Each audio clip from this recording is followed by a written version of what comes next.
Welcome back to a best-of-5 series of professional StarCraft 2. Mr. ByuN over here, I guess, accidentally held down, what is it, like the Alt hotkey or the Shift hotkey? I'm not exactly sure.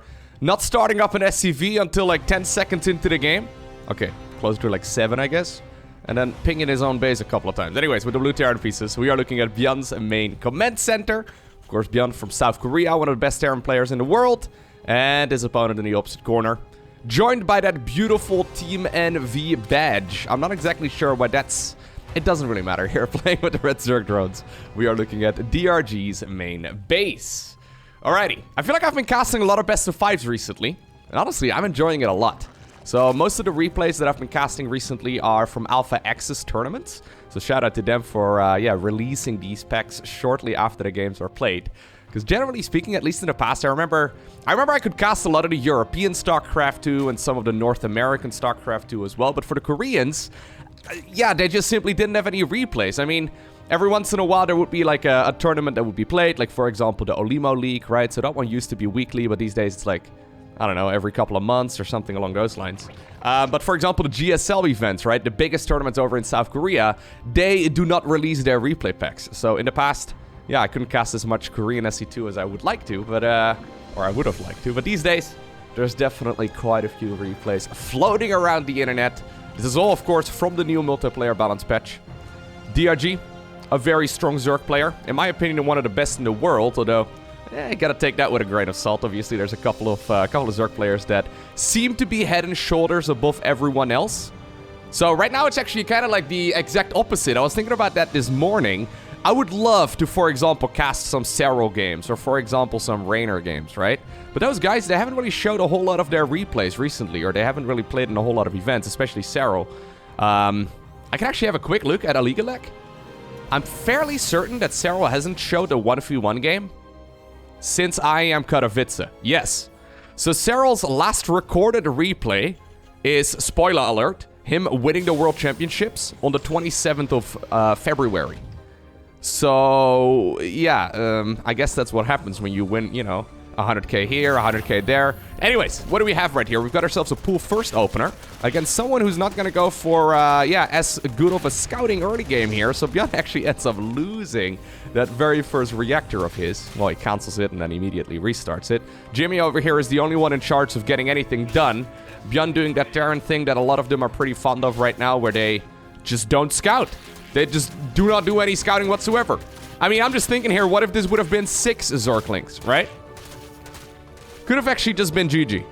Could have actually just been game over right here, right now. I mean, obviously, it's not like those 6 Zerglings could, straight up win the game by themselves, but they could create a really significant lead. Anyway, eventually, there's gonna be a Hellion out. Jimmy, what are you doing, bro? Jimmy's just trying to save the command center. Alright. Ooh. Are we talking? Is ByuN taunting his opponent? Hold up. Google Translate. Translate. No, dude. Okay, I don't want to pause the game, but I might have to. Oh, yeah. No, pause the game, Loco. Oh, snap. Okay, I can't read that anymore. Alright, I'm pointing my Google Translate app at it. Yes, now I gotta... it doesn't really work. I would like to know what he says. Maybe someone in the comment section can let us know. I'm sure there's someone in the comment section that can speak Korean. Anyways, I'll just fully agree with what ByuN was saying right there. ByuN is like, you son of a... why would you just rush a bunch of Zerglings when I'm not scouting? How did you know? And DRG is like, well, maybe you shouldn't play so freaking greedy, dude. I think that's... yeah. I tried learning Korean at some point. I installed Duolingo on my phone and everything, got a subscription. And I did it for like a month. And then for some reason, I switched to German.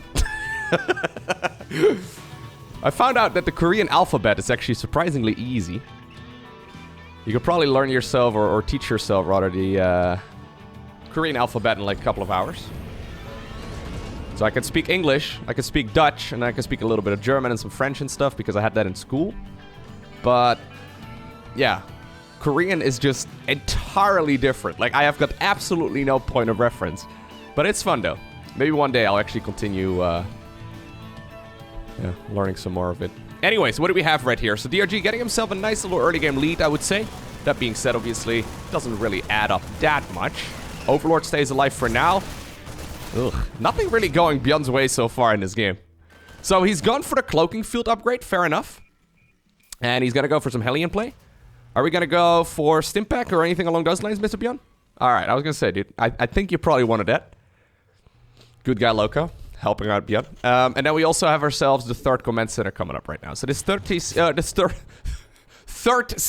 there you go. I just told you I could speak English, but not very well. Anyways, the third CC is supposed to start up quite a bit sooner than this. So ByuN is a little bit behind right now. I mean, I think he's probably delayed by about 20 seconds or so. He does have a good amount of Hellions, though. Maybe it's actually not that much. Maybe he just decided to go for another group of Hellions here. Alright, drones already pulled. At the same time, the medevac over here in the back of the natural, trying to be annoying. ByuN is gonna unload a Jimmy. It's probably one of them anyways in there. And now we do have some Hellbat shenanigans here at the front. I mean, Hellbat... Oh, don't lose them. No, ByuN. ByuN? Hello. Hello. Hello. I understand that there's another fight going on. I get that, but that wasn't also... Alright, I guess he was trying to micro like 3 different angles at once, and then he didn't micro any of them. Interesting decision-making right there from ByuN. Feeling a little bit out of it so far, right? Obviously, there's a lot of things to manage in a game of StarCraft, but I feel like those Marines and that medevac, they were getting shot at for like a good 10 seconds there, and we saw absolutely no response.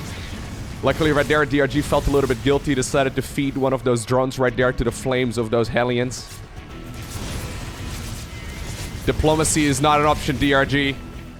ByuN is not interested in your peace offering. Anyways, where's this gonna go? Yeah, ByuN really needs to get some sort of work done. Otherwise, like, the problem is, right, if you give away a bunch of units early on, and you don't really deal any damage with them, Zerg is not gonna win the game right away, but they are gonna secure themselves a significant advantage. And if they get themselves a significant advantage, they're just gonna have, like, 80 workers before you blink twice. And then suddenly you can't stop them anymore. Like, you can try and play against them, but generally speaking, if the early game sucks, it's very hard to win the mid and late game as well. It's almost as if it's all connected. Alright, so this is looking a little... No. I was just gonna compliment the Banshees over here. Anyways, was attacking the gas guys there for a good bit. Could have probably had, like, I don't know, 6 drones with these. Alright, so, not an ideal start right here, and DRG now decides to go straight into a Hydralisk Den. I actually like the Hydra Den here quite a bit. Hydraling Bane was a unit composition that we used to see quite a bit back in the day. Very strong overall, good against everything. But then Lurkers kind of took over, right? So, Hydras aren't the best unit, but what they're really good at is outranging, for example, Widow Mines. They can obviously soften up and sometimes kill those Medivacs as well. And if you're already in a pretty good position, like DRG is in right now, you can sort of leverage it, right? You can use it as leverage to, like, continuously be in a safe spot. I mean, you're not likely... Let me put it like this. If you're playing Hydraling Bane, you're not likely to die to anything anytime soon. It's one of those, like, I'm not, you know, gonna take any damage sort of builds. Alright, anyways, DRG going in for the first bit of counterattack damage. Shows it to ByuN right there. Not entirely sure if that was necessary. Banelings are gonna show up. Really? Okay, I wasn't sure that that was the best move, or I'm not sure that it is. At the same time, on the other side of the map, we do have a little bit of aggression. But it looks like that was helped there by DRG quite well. So you know what? Yeah, that little push that DRG just did, 44 Zerglings ended up going down in total this game. Not quite ideal. Alright. But in the end, you know what? I didn't really like the first 5 minutes of ByuN very much, but the last 3 have been much better. Yeah. He secured himself a 4th base. DRG fed him a couple of units. Those Banshees obviously got some work done as well. Actually, 10 kills on those in total. Maybe they could even force the council right there on that 5th base of the Zerg. I would love to see it. Infestation Pit coming up right now. So even though it's Hydraling Bane for the time being, I do think we're going to see a transition towards Hydra Lurker at some point. Hydra Lurker, Viper, Ling Bane. Very good unit comp, of course. One thing that ByuN has also really wonderfully done is continuously upgrade his bio units. One of the most common mistakes you'll see on the ladder or in lower level games is that Terrans get thrown off of their early game and then forget, like, the armory, for example, or they forget the NG base altogether, and then the upgrades are late. And it's one of the ways, again, that Zerg can leverage a victory. Nicely done right here by ByuN. Okay, this is much better. I don't know what ByuN did, man. Took a sip of his coffee, changed his playlist. I don't know, adjusted his chair. actually sat down. Like, maybe he was using one of those standing desks. I'm not exactly sure. But it seems that ByuN suddenly has tightened up his play quite a bit. Now, ByuN, of course, is one of the best micro players in the world. He's extremely good at just controlling those Terran bio units, which is why I'm being a little critical. Oh my god, this choke point over here is so nice for the Terran. Alright, that wasn't even the juiciest of Widowmine shots right there, but that was pretty good. Obviously, this is just game number 1 in a best of 5. We'll be here for a little bit. Alright, DRG going pretty far off the creep. So dangerous. I could almost already imagine those Widowmines connecting with the middle of that Baneling clump. But eventually, all the roads do lead to Hydra, Lurker, Viper, it seems. So Lurkers, of course, did get nerfed, and so did Widowmines. They now both, I think they used to burrow, what was it, like 0.71 seconds, and now it's 1.06 seconds. I think it's a 50% nerf. Anyways, basically what it comes down to is that both of the units burrow and unburrow a little bit slower than they used to.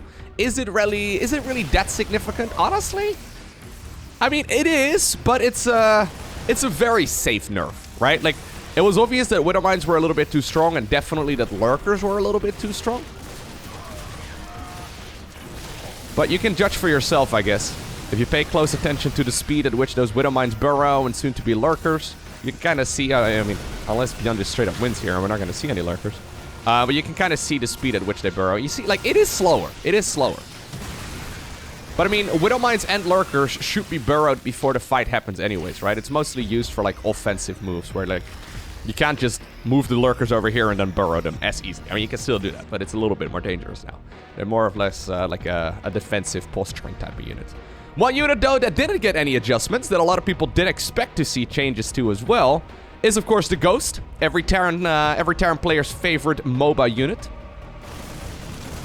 It's even got an ultimate, which is nice. Although tactical nukes, not as popular as they once were.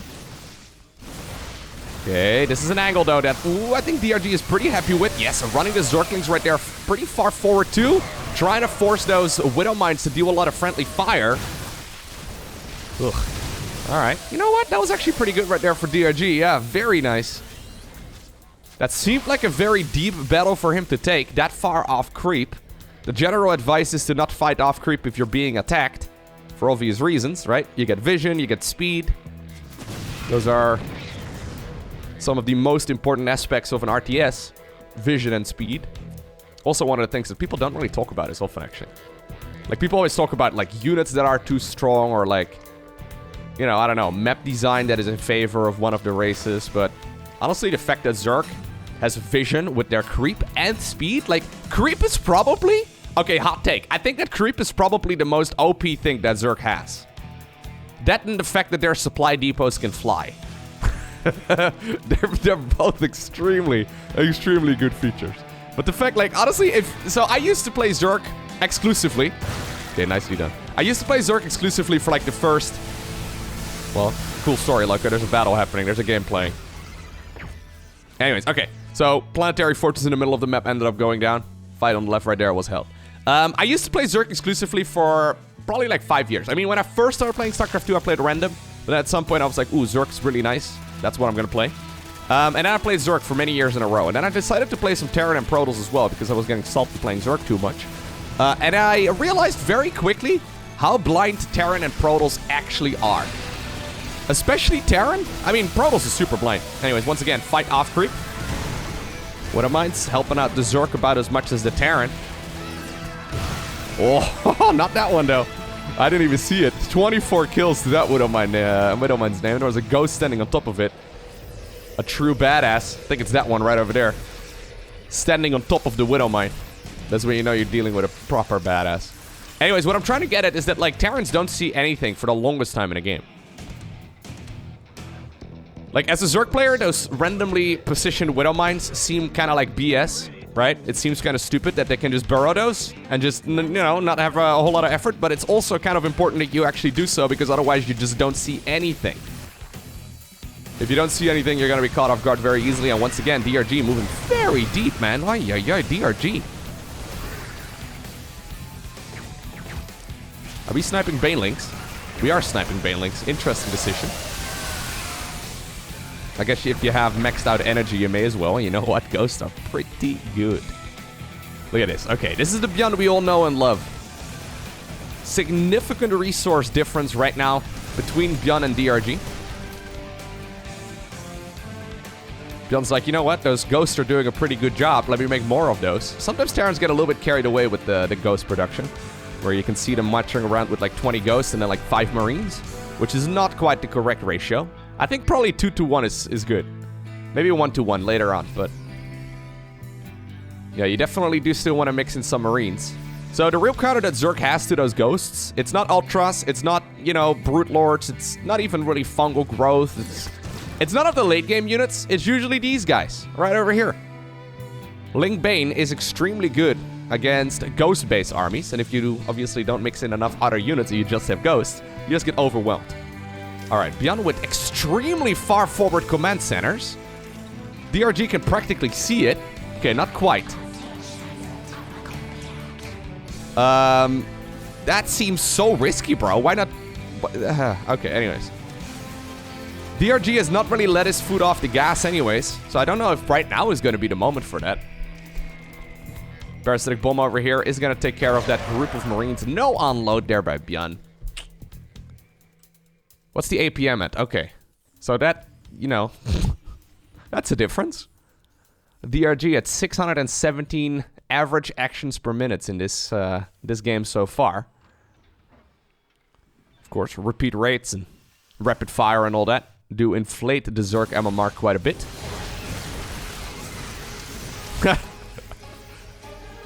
Yeah, Zergs will usually have rapid fire on everything. Here we go, DRG. Moving in once again. Oh my god, massive Widowmine hits though. Okay, Blinding Cloud there as well, helping out a little bit. But I am liking this better and better for ByuN. Both of the command centers also live. Only 7 workers ended up going down there. Okay, 106 Zerglings right now on the back of this though. I've seen some absolute major Widowmine hits. And ByuN is like, yeah, that's pretty nice. I mean, I say that and then I look at the bank at the bottom of the screen.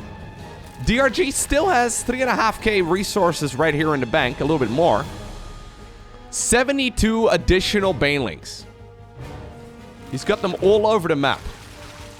Alright, all he apparently cares about is just destroying the opponent's ghosts. And once we have that, that achieved, I guess everything's fine. Okay, Planetary in the choke. I would love to see a second Planetary over here, but ByuN is not finishing off the command center. Seeing a little bit of sloppiness right here from ByuN in this series so far. Nidus Network even coming up as well. Here we go, once again, EMP on the Banelings, just for good measure, I suppose. I think he was hoping that he would catch the Viper there up above. Okay, this time around, we do see some connections. DRG pouring pretty much his entire bank into a bunch of Banelings. Oh my god, once again, Blinding Cloud, making some of those Terran Marines and Ghosts derp out and walk into the Banelings instead. Believe it or not really the place you want them to be. Alright, ByuN apparently also forgot how to macro, but don't worry about it. Soon those ghosts, those mules are gonna return some of those minerals. God, DRG's still at 4k minerals a minute, though. Even with this insane influx of economy. Yeah, okay. Eventually, they do start catching up. Planetary in the main, or in the middle, rather, also ended up going down. Yeah, I think that overall in this game so far, DRG is playing quite a bit better.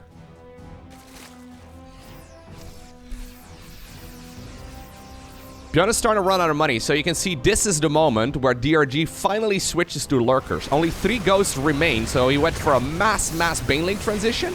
And now that most of the ghosts are taken care of, now suddenly the Lurkers come into the mix. Terrans obviously do have multiple counters to those Lurkers, but you do really want to have ghosts or liberators or even like a lot of marauders, I guess, kind of. Anyways, what I'm getting at is, like, the units that counter those units very well are also very expensive. ByuN getting very ambitious off creep. I don't really like it. Or on creep, rather. Yeah, it never goes well. Against lurker-based armies, it's extremely hard to do. I mean, obviously, DRG is going to have to reposition them, I suppose, but I'm a little scared that this army is going to be caught off guard. There's a lot of Marines available here right for the taking. ByuN just... Where are we going? Where are we going with that army? It's not going to achieve anything. Yeah, you might get... I think it was just a desperation move. We might get lucky and kill some creep tumors, but eventually it is going to be DRG who obtains the victory. Oh, I messed up the scoreboard. There we go. All right, game number 2. We're on Berlingrad and DRG. Is DRG really going to do this again? So I don't know exactly what the timing was on the spawning pool in game number 1, but I think it was probably a spawning pool at 16 supply. DRG is like, you know what? Those 4 Zerglings did quite well. If ByuN is once again going to refuse scouting, which I wouldn't be surprised by at all, you know what would be amazing? A 12 pool. Now, you know what 12 pool is really bad against?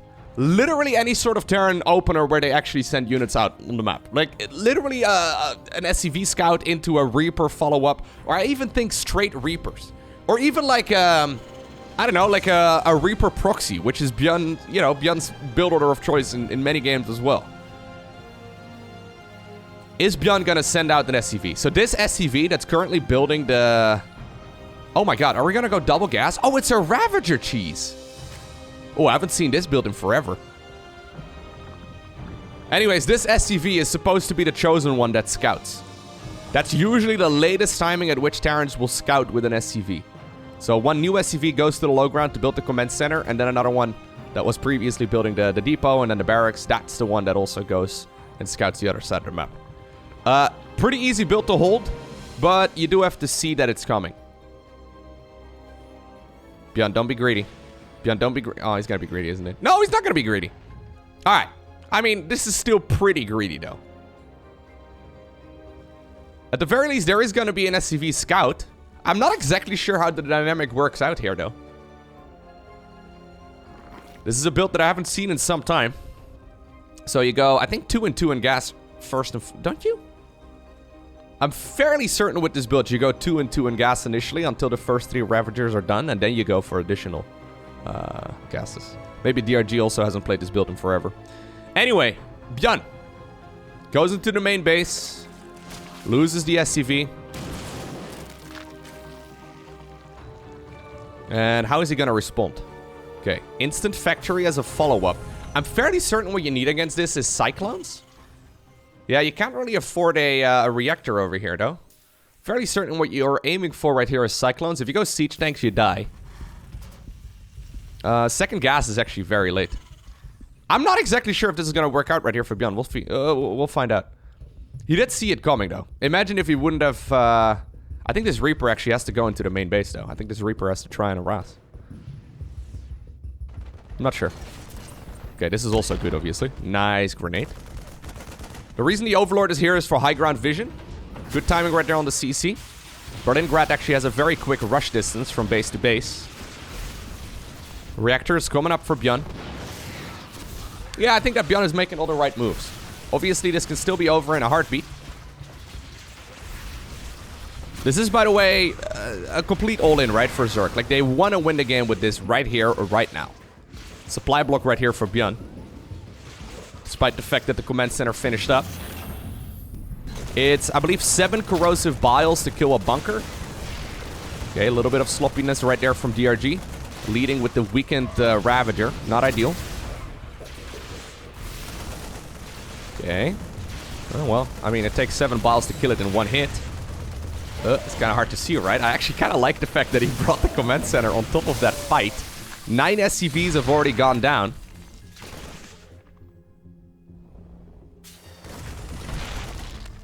So, eventually, I think Terran's going to be able to stabilize. There's the Cyclone, finally. Don't get hit. Okay. Is this... No, this is not it. No, Zerg is going to continuously... Was he not producing right there on the... Hold up, I'm going to go back. Could he not afford another... No, I guess he couldn't. Okay, I was going to say, like, he didn't start up another Cyclone until just now. I think he couldn't afford it. Maybe he shouldn't have squeezed out an extra SCV there. Anyhow, because Zerg is not done. Like, as long as ByuN holds on to his 2 command centers, I think he's okay. But he really does need, like, 3 Cyclones here. Okay, that's a super nice lock-on. Just dealing a bit of damage. That being said, it does go on cooldown, of course.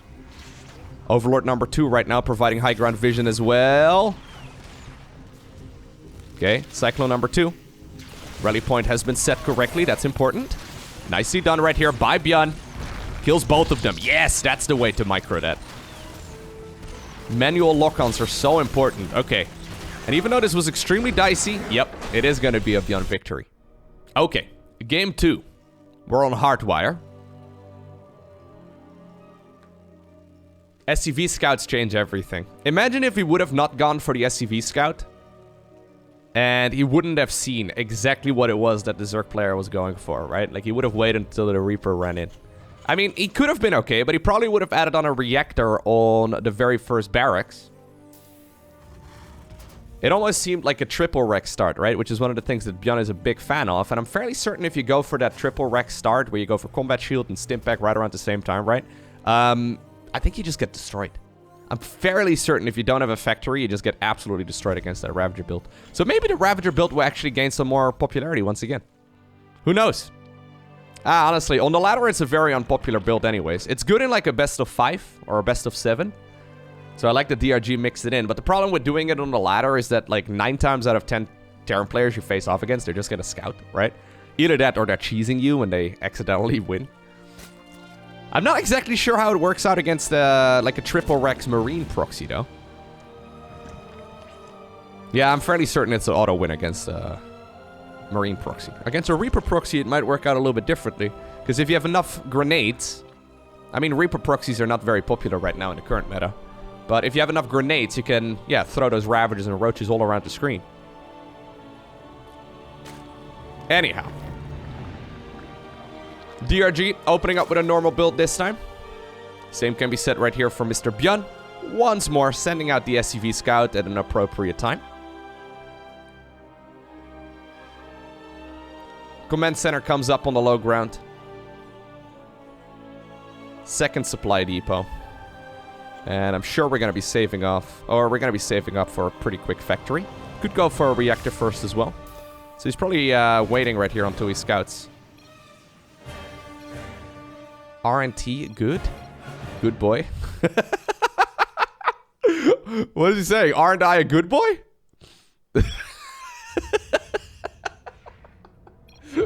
No Ling.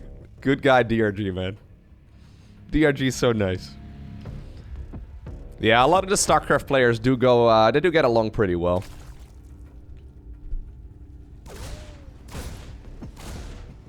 I mean, obviously, if you want to practice TVZ, right? You could play ladder, but you can also practice in custom games instead, and it happens, you know, it happens to be nice if you're good friends with people. Many of the players face off against each other regularly in custom games. Although there are many players out there as well that do play a lot of ladder now too. But for example, I don't think Cero, like I said, right? Cero hasn't shown a competitive game since February. Even though he's the current world champion of StarCraft 2, and I'm fairly certain he's also not ranked on the ladder right now. So in order to be ranked on the ladder, you need to play 30 games in 3 weeks. So in order to maintain Grandmaster League ranking. And Cero oftentimes is not in Grandmaster League just because he hasn't played enough games. Oh, well, he's not that good of a boy. DRG is not a good boy. Very quick Roach Warren here as a follow-up. Drones get added back into the gas. Second gas guys are 2. I actually would have liked it better if DRG decided to take the second gas over there, or maybe even in the main. This one's a little bit more exposed.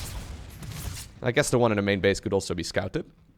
Okay, so DRG went for a third base. That's all that ByuN really scouted here.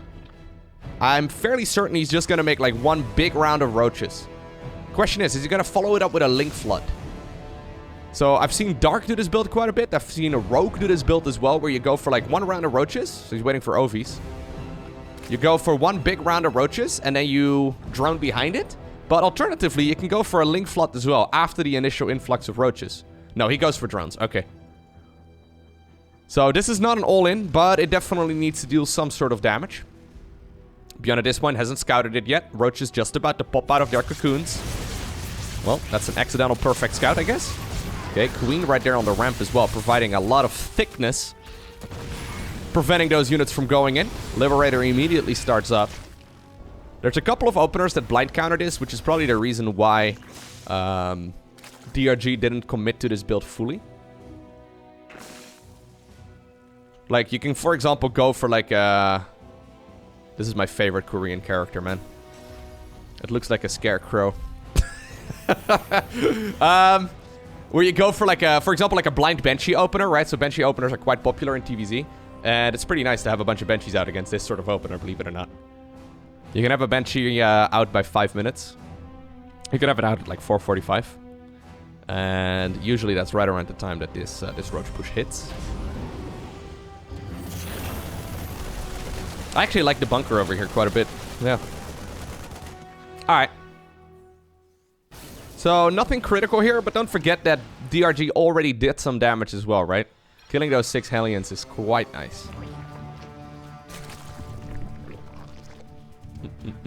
At this point, these guys should just be in a voice call. Just be talking to one another while you're... In super serious tournaments, by the way, you're not usually allowed to talk. So if it's like the World Championships, I don't know exactly what the rulebook says, but the TLDR is that you're not supposed to be talking unless it's, you know, necessary. Psychological warfare in a game of StarCraft is a real thing. As many ladder hero knows, there's many people out there that will just sit down to trash talk you right at the very beginning of the game. Your best bet against that is hitting F11 on the keyboard and then muting the opponent. There's your master trick for today. Whenever people start talking to me a lot in the early game of StarCraft 2, usually it's not friendly, right? If it's unfriendly, I will mute them right away. Fun fact, even as a follow-up there, because I know you're curious, right? Just like me. Even if someone is muted or you've blocked them, in the replays, you will still be able to see what they wrote.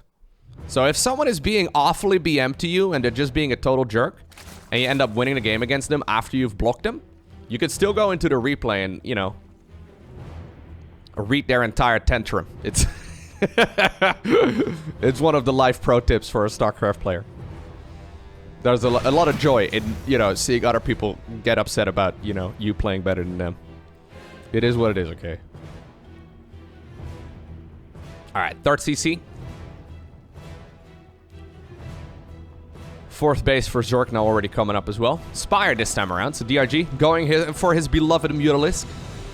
DRG is one of the Mutalisk connoisseurs. Used to play Mutas every game.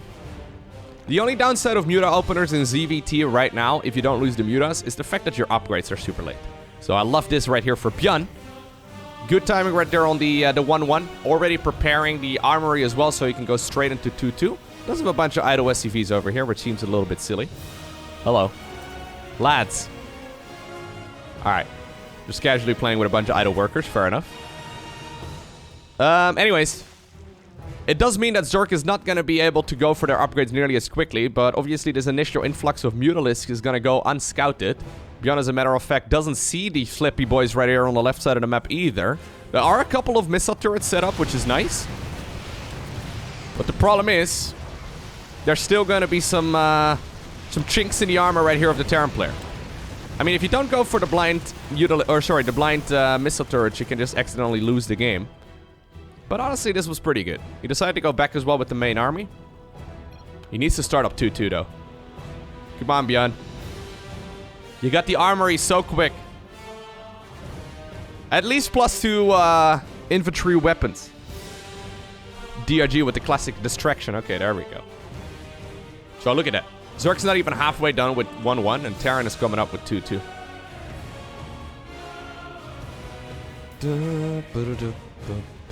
+1 flyer attacks even for DRG, so he's really doubling down on the Muta production. Despite the Roach opener, it was just one group of Roaches and that's it.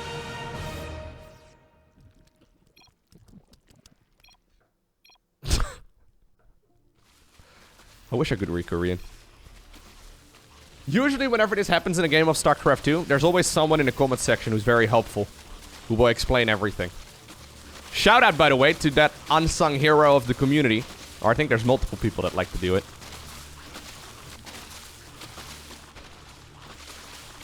There's a bunch of unsung heroes in the StarCraft community, man.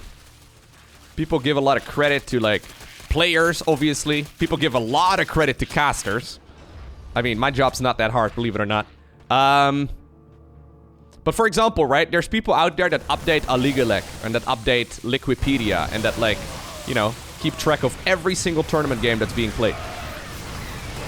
Okay, really nice push right here actually for DRG though.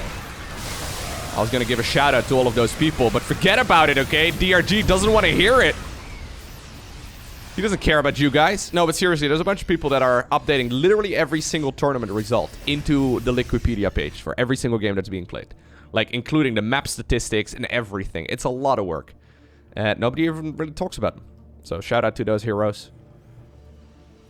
You can see a list of contributors on the LowkoTV. And it's been like the same dozen people or so. For a very long time. It's pretty cool.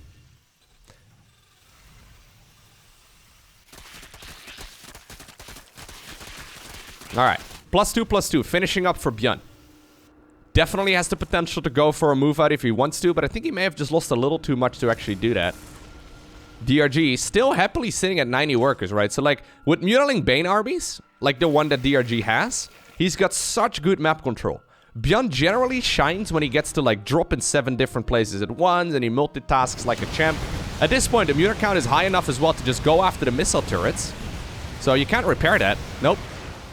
And this is where the game gets exceptionally tricky for Terran. Viking goes down, maybe a medevac. Yep, nicely done. Now suddenly we're at the 3rd base again. There's a huge Ling Bane army on the right side of the map too. DRG is still sitting at 90 worker eco, so despite the fact that, like, you know, these are expensive armies to lose, he can remax very easily too. Complete domination here so far by DRG in this game. Not really...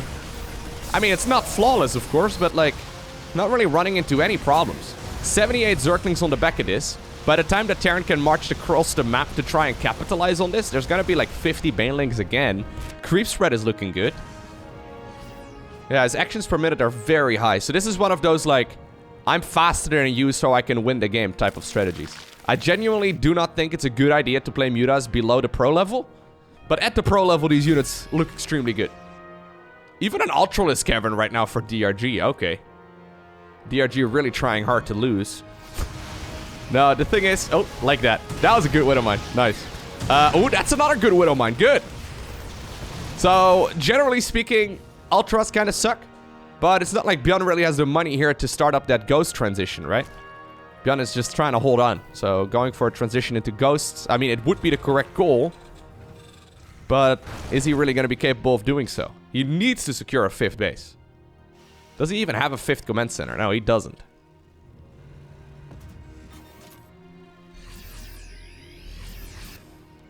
(3-3) for Terran coming up. The DRG is looking for more. He's smelling blood right now. Going for 3-3 upgrades of his own.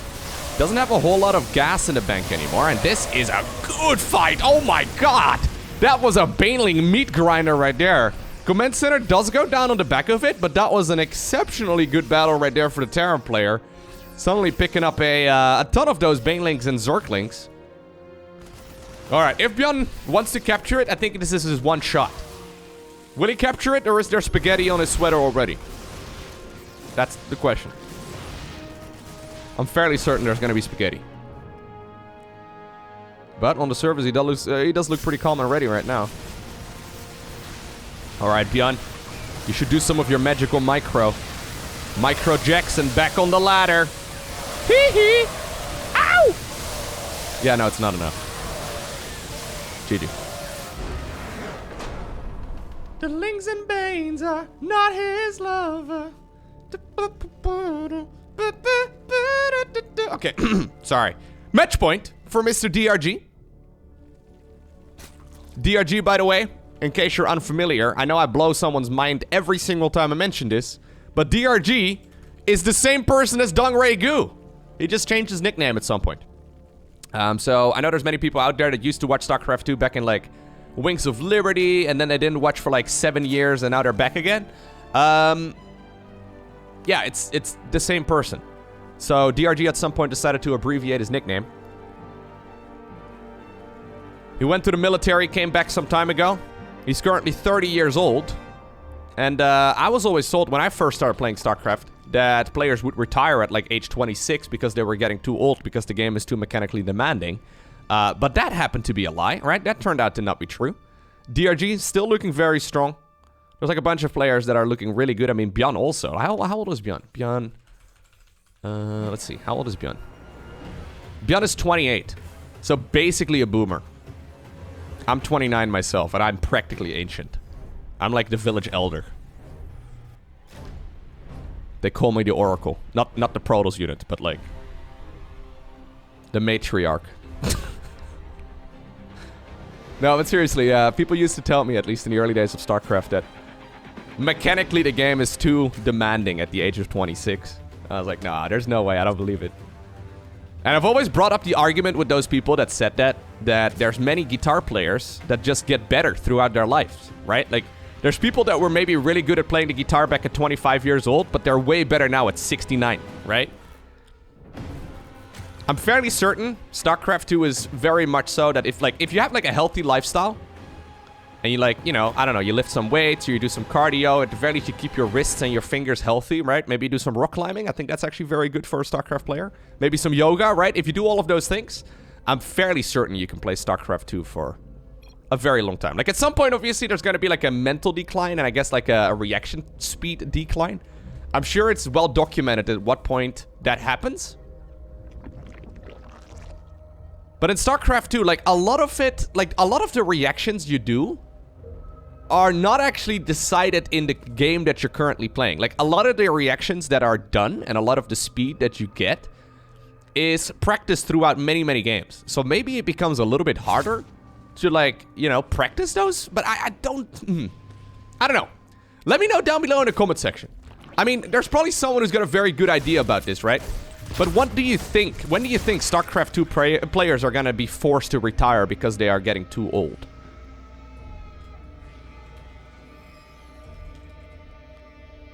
How old is Kimi Räikkönen? And he's 42. He's 42 in the Formula 1. I mean, that is a very high reaction speed kind of, you know, sport, right? Need to be extremely... Yeah, no, dude.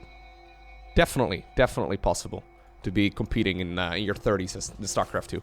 I wouldn't be surprised if we still see DRG in like 10 years. Assuming there's money to be made in the game of StarCraft, right? I wouldn't be surprised at all if we're still going to see players with like the skill level progressively goes down. This is the absolute peak of StarCraft. Games just get worse from here on out.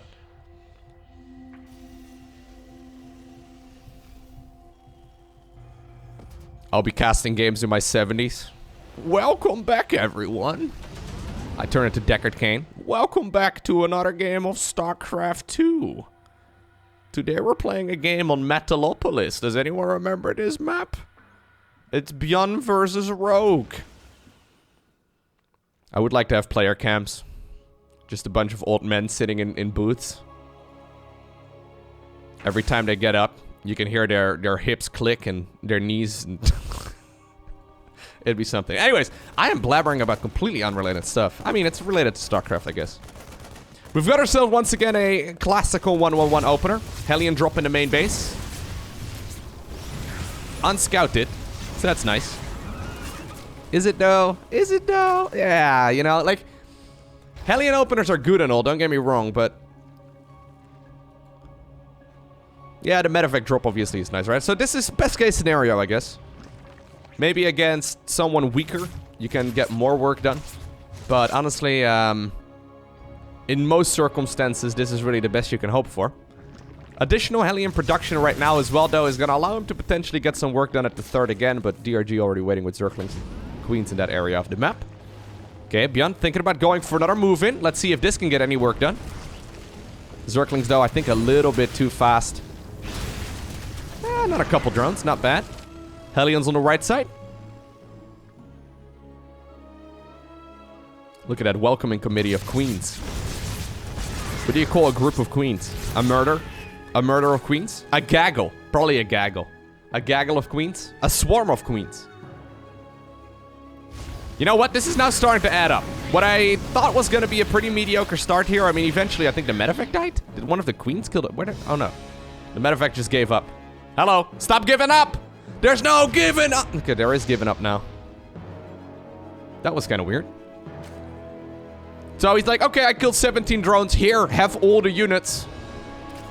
Could have had 16 drones and kept most of that army alive, I'm fairly certain, but... ByuN playing a little aggressively.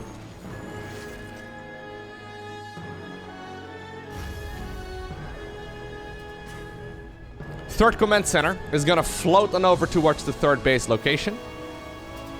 I think it's once again a Spire opener right here for DRG. Is it? I say that. No, maybe not. No, he's just very late in the upgrades. Yeah. This does mean, though, that Terran has got himself a pretty nice mid-game advantage right here in the upgrades. So, Armory is coming up. Zerg is going to start up 1-1 here fairly soon. I'm pretty sure. Hello. DRG. There you go. He is going to start up those upgrades fairly soon, but you can see Terran is already, like, a little over halfway done, whereas Zerg just started. That is really nice. So, I guess it's just going to be Hydroling Bane into Lurkers with Viper support. Terran opening up with Marine Marauder Medivac, right? Or, I guess no Marauders yet, but that's where we're soon going to be. Widow Mines here for support as well. Second factory coming up. Nice grab right here by ByuN. Grabbing a few of those queens. At the same time, oh yeah, front door is wide open. Hello, hello, hello. Front door was wide open. Okay, so now suddenly the Zerg is actually just gonna counterattack over here. I mean, this may actually just be game over. It's extremely hard to be consistent right in a game of StarCraft. Oh god. Oh god, that Baneling. Oh jeez, okay, that one Baneling that was still left over there just practically killed everything. It's hard to be consistent in a game of StarCraft 2, which is what really sets someone like Serral and someone like Maru apart. Like, they're always good, right? Little bit of sloppiness in this game from ByuN. Imagine if he would have kept some of those Hellions that he lost in the earliest stage of the game alive, right? Imagine if they were chilling right over here, rather than going for the additional 2 workers. Imagine if the front door right there wasn't wide open. So usually what Terran players do is they have their rally points set on top of the open area, right? I think that's what he did over here, and maybe he had just moved units or something. I'm not exactly sure. Either way, the Marines right there did not stand shoulder to shoulder, and the Zerglings just snuck in. Really? Oh, no repair! No repair! Oh, he's forgetting to repair. He did send an SCV, but he misclicked. Widow Mine drop. So this is... Oh my god, loses the Medivac and 4 Widow Mines. Okay, GG is cool. That is the thing that they've nerfed with the most recent balance patch, right? It's not so much the Widow Mines that are part of the main army that are nerfed. It's these sorts of drops that are just not as strong as they used to. Because in the past, you could literally sit there with Queens, Spore Crawlers, and Zerglings, and the Widow Mines would still burrow and fire, which was a little bit silly. And right now, that doesn't really happen anymore. But anyways, it doesn't matter. Eventually, it is going to be DRG who obtains the victory in this best-of-5 series. 3, 2, 1. Hey, if you made it all the way until the end of this video and you liked watching it, make sure you hit that subscribe button. We're closing in on 500,000 subscribers, and it would be really neat if I managed to get there this year. Hey, thanks.